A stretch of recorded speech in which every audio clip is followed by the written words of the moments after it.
So you are currently a student and you're looking for ways to save money and budget your current money that you have right now. Well, look no further because I'm here to teach you guys all the simple and easy ways that you could save money that I've been doing and saved me a lot of money as well personally. And this applies to any type of student, any type of young adult or teens who are kind of really looking to save money. So without further ado, let's just jump right in. The first thing that I'm going to be recommending for you guys is obviously to create a budget. If you want to save your money and you want to take control of your expenses, obviously, you need to know where your money is going and kind of limit how much money you're spending on different items. So in terms of budgeting, you could use really different apps and expense trackers on the phone, or you could also go a little more simpler and just use kind of like a, Excel sheet, a Google Sheets, or like a Notion work page. I know Notion is a really popular one nowadays to kind of just like log all your expenses. So in my general rule is like whatever money you're making or whatever money you have currently, I would kind of like break it down and kind of separate half of it into money that you want to save and half of it into money that you want to spend. Obviously, you want to adjust accordingly to how much your paycheck is. Sometimes you have to pay rent and utilities and the bills, and you can't, just afford it with just half. You could even split up the percentage into like the different things that you need to pay. Maybe like 30% on like rent, 10% on food, 10% on gas, or however many percent. Make sure you actually save a chunk of your paycheck or your current money right now instead of spending all of it. Number two is going to be to check discounted deals and websites. Now, the great part of being a student is obviously getting some student discounts.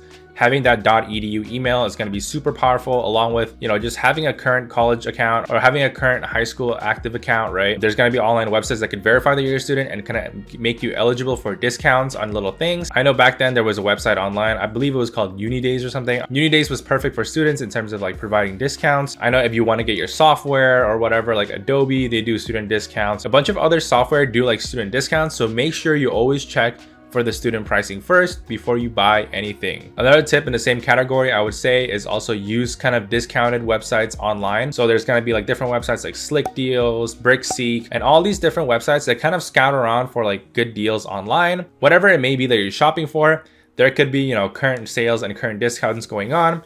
So with these websites, I usually just type in what I want to buy, and they kind of show you a good amount of deals that they have, like whether it's on Amazon, eBay, or whatever it is.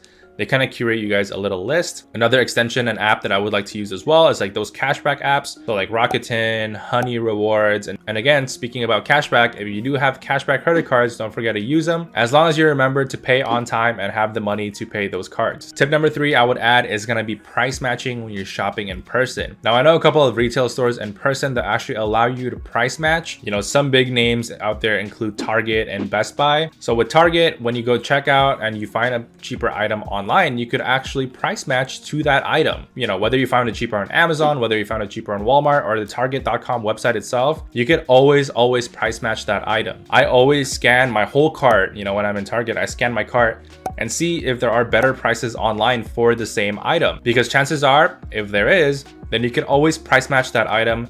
Also, this is kind of like a side bonus tip, but when you shop at Target, I like to check the app, and there's going to be like coupons on the app. When I just scan a barcode with my Target account, it kind of just clips the coupon for me. So whenever I'm in checkout, I put in my phone number or something, the coupon will just automatically apply, which is again, really great feature. Tip number four is to open a savings or an investment account.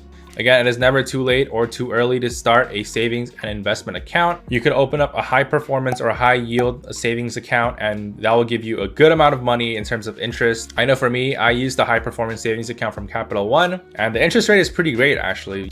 For example, you have $3,000 just laying around, right? Instead of that $3,000 laying around in your checking account, you move it to your savings account, and suddenly you're making like $10 a month just passively, right, from interest. And that's gonna be $120 a year, right? I mean, it's better than the money just sitting there on the checking account, not accumulating anything. You might as well just move it to a savings account where it kind of accumulates money. On top of that, you could also invest in like the stock market, the S&P 500, Vanguard, whatever kind of index fund that you do. Your money will just grow and give you an annual return. There is a little bit of risk in there. For me, I find it generally safe to invest in an index fund and just kind of let your money grow. But I am not a financial advisor, and it's up to you for your own risk. Tip number five is going to be to cook your own meals and meal prep. It will definitely save you a lot of money in the long term if you learn how to cook for yourself and just prepare food throughout the week for yourself. Because when you go grocery shopping, you buy the stuff in bulk, kind of, not really in bulk, but in a good amount, where you could kind of cook it and just save it for like 3 or 4 days, right, in the upcoming week. And in that aspect, you actually save a lot of money instead of going out to eat. I know personally myself, I do love the experience of, eating out and just eating all these foods. But, sometimes you just have to limit yourself and just kind of cook your own food. or just eat at home. If your parents cook food for you, just eat at home. Also, cooking your own meals have the benefit of it being healthier, since you know what you're putting in your food and you know what you're digesting. You get to learn a new recipe that you could cook later on in the future. Maybe you could also impress your friends and your family with your cooking skills that you've learned yourself. And last but not least, tip number 6, it's gonna be to stop impulse buying. That's right, you heard me. You gotta stop buying things on impulse and just like seeing something and just quickly getting it, right? Because when you impulse buy, you're not doing your research yet. There could be a better price, a better quality, or there could just be not a need for the item later on in the future that you just thought it was cool to buy at that moment. For me, if I ever want to buy something, especially like high priced items, I always want to double check that I'm getting the best price at this retailer. That's why I want to check other vendors and other online websites to see if I could get it for any cheaper. And I also want to check out the reviews and like, the long-term usage of this item, right? Is it going to be useful?